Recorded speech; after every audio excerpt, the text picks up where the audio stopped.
atong istoryahon ang pipila ka mga importanteng punto niining gisaulog sa Epifania. Ang atong naandan nga nahibaw-an niini sukad pa kaniadto nga matag Enero 6 atong saulogon ang tulo ka hari, 3 kings. Unya, kining maong 3 kings nga atong gisaulog, ang teolohikanhon nga pagsabot niini mao ang pagsaulog sa gitawag natog Epifania or Epiphany. Epipania. Unsa man na ipasabot anang Epipania? Pasabot ana ang pagpadayag sa batang Hesus ngadto sa tibuok nasod o sa tanang kanasuran. So, 3 kings, Epiphany or Epipania means gipadayag ang kaluwasan nga gidala ni Hesus ngadto sa tanang katawhan sa tibuok kalibutan. 3 kings. Atong hinumduman nga ang ebanghelyo wala siya maghisgot og tulo ra ka hari. Gani ang giingon dinhi dili man gani hari. Ang giingon pipila ka mga tawo nga maalamon. Pasabot nga ang mibisita og mihalad sa gasa mga tawong maalamon. Sa English, wise men. Sa laing pinulungan sa English, magi. So, dili siya hari in the real sense of the word, nga maalamon.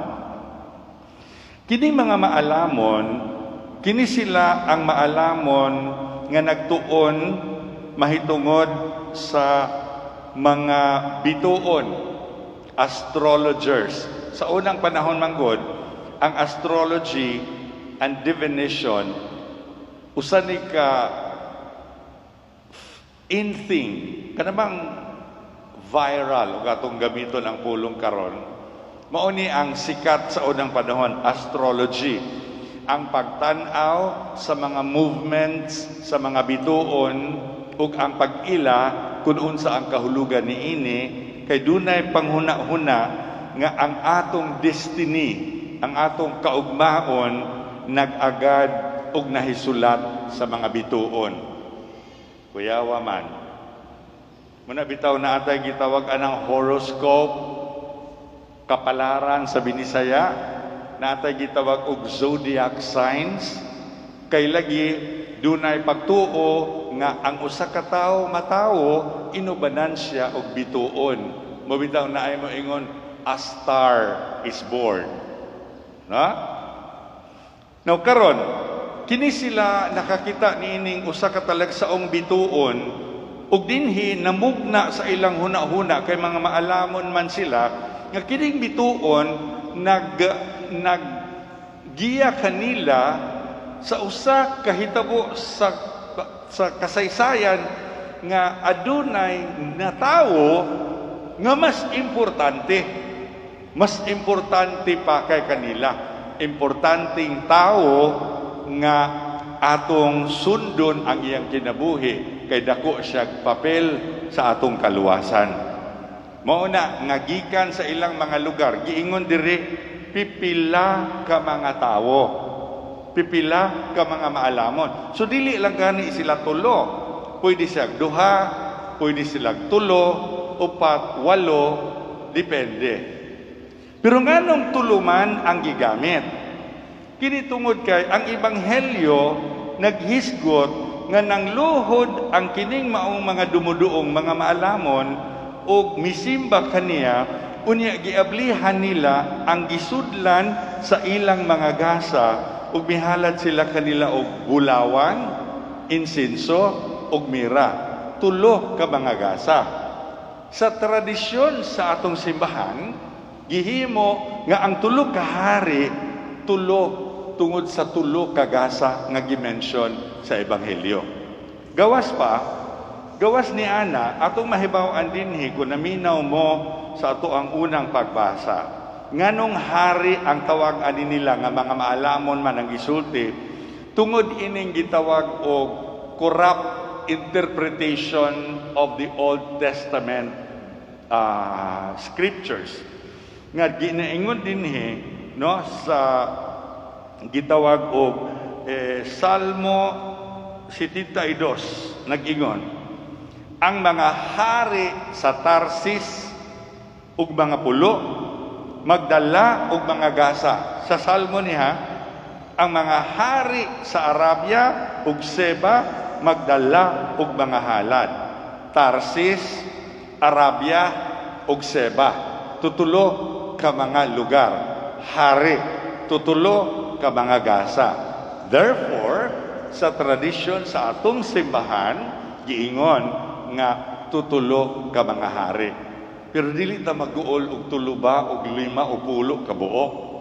Mas maayo gani the more the merrier. Kay ngano man ang tuyo og tumong sa Epifania dili man lamang mao ang pagpadayag sa batang Hesus ngadto sa tulo ka hari. Ang Epifania mao man ang pagpadayag sa batang Hesus sa tanang katawhan sa tibuok kanasuran. Ug apil ta ni ana. Paita po daw ang tulo ka hari ra. Ug mao nang istorya manguli na lang ta. Kuwa man dahil tayo labot. Ang tulo ka hari, matod pa sa tradisyon, nga nagagikan siya sa lailaing rasa, no? Sa tibuok katawhan. Nagrepresentar ka natong tanang mga katawhan, no? Kini ang gipasabot ni ining tulo ka mga hari. Karon, tulo ka mga gasa, bulawan, insinso, ug mira. Unsay kahulugan ni ini? Nagpasabot nga ang bulawan nagpaila nga si Kristo harianon, hari. Kaya ang bulawan man God is always associated with royalty, harianon, no? Nga si Kristo nagagikan sa linyada sa mga hari, gikan ni Hari David, ni Hari Solomon, ug karon si Kristo ang hari sa tanang hari. Ikaduha, insinso. Kung makabantay mga mag-insinso usahay dinhi sa mga dagkong hitabo sa bisa, ang insinso mao kini ang gamiton sa pag-ampo o pagsimba sa Ginoo sa templo. Dito sa templo, ang mga pari maghalad niining gitawag og insenso nga matud pa sama sa aso sa insenso nga mopadulong ngadto sa langit, ingon usab niini ang atong pag-ampo nga unta mopadulong sa langit ug dunggon sa Ginoo. So si Kristo sa insenso gipaila nga siya pari. Ang una, bulawan, gipaila nga siya hari. Ug ang ikatulo, si Kristo mira. Kanang mira gamito na siya sa paghunad sa sabad o gamito na siya sa pag-imbalsamar sa patay. Pasabot nga si Kristo gihimong sakripisyo. Kining maong bata di ay mahimong sakripisyo o biktima o sa kapropeta nga mabiktima patyon aron maluwas ang katawhan. So here is the child, king, priest, and prophet. Karon, unsa man ang kahulugan sa Epifania? Ang gipasabot diini mao nga ang kaluwasan nga gidala ni Kristo is universal. Unsa man ang universal? Malangkubon. Unsa man ang malangkubon? Everybody is included. No one is excluded. Gawas na lang kung ikaw ganahang magpa-exclude. Pero kung magpa-exclude man ka og dili, ang pag-anhin ni Kristo para na natong tanan. So walay dapat mumonopolize sa pag-ingon nga kami ray maluwas. Wala ba ata mag-ingon sa atong simbahang Katoliko nga kita ray mga Katoliko ang maluwas? Because si Kristo mianhi alang sa tanang katawhan.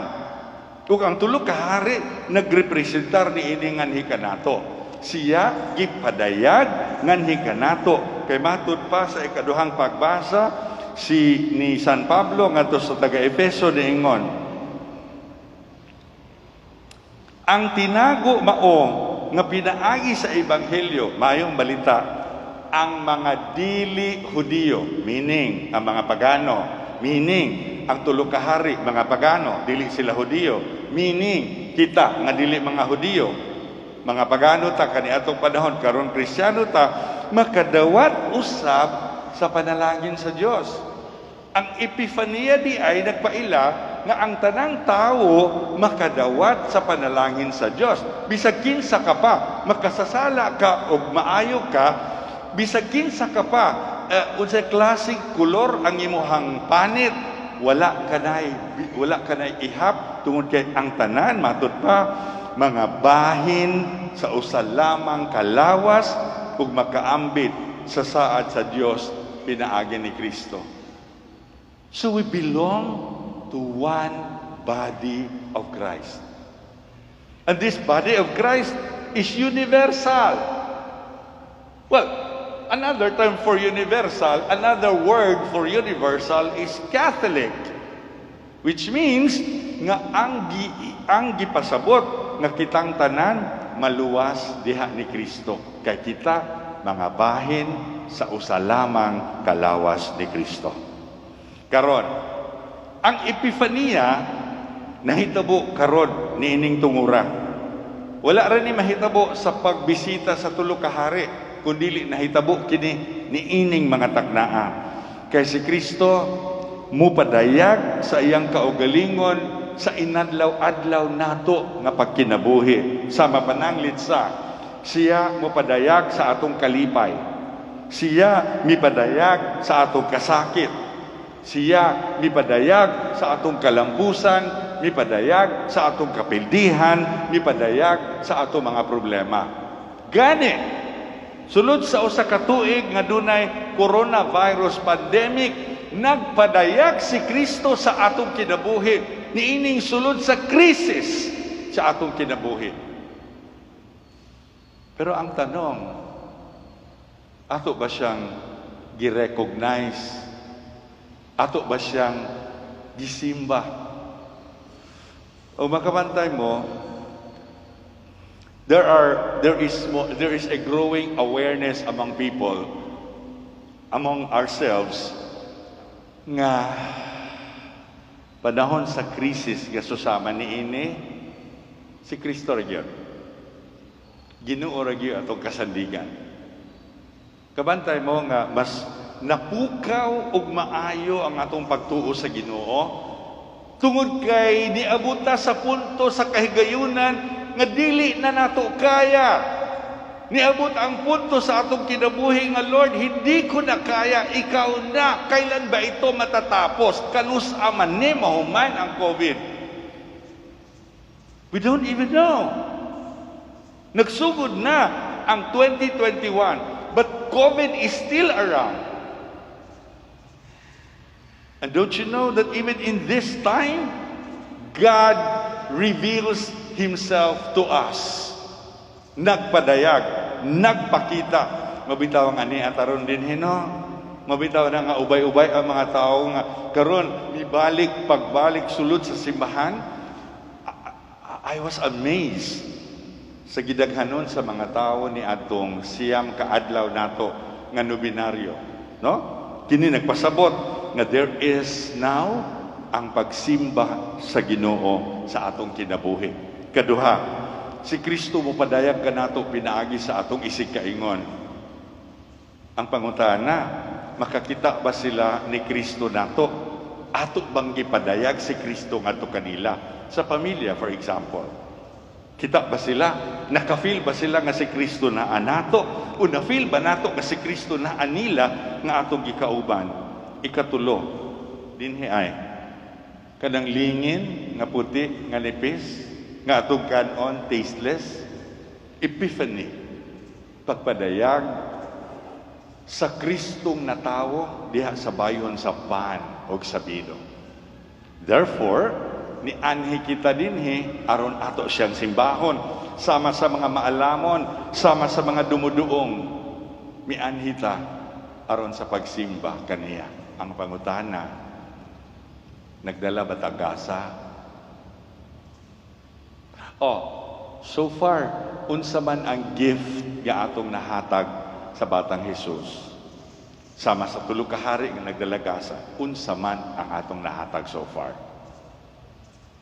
Pero ang hagit mao kini. Human nila nakita ng bata na mauli sila sa laing nga agianan. Change of route. In the same manner, human nato makita si Kristo ug sa iyang pagpadayag sa misa. Mupauli kita nga lahi ang dagan sa atong kinabuhi.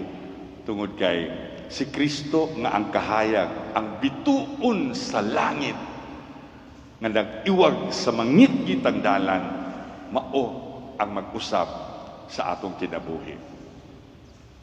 Unsay gasa nahatag, unsay change nga pwede natong himuon nining pagsugod sa bagong tuig. Nang lami kayo, no? Kantahan niya ninyo, ha? O come all ye faithful. That is the very important song for this. O come all ye faithful. Because the Epiphany happens just right here before our eyes.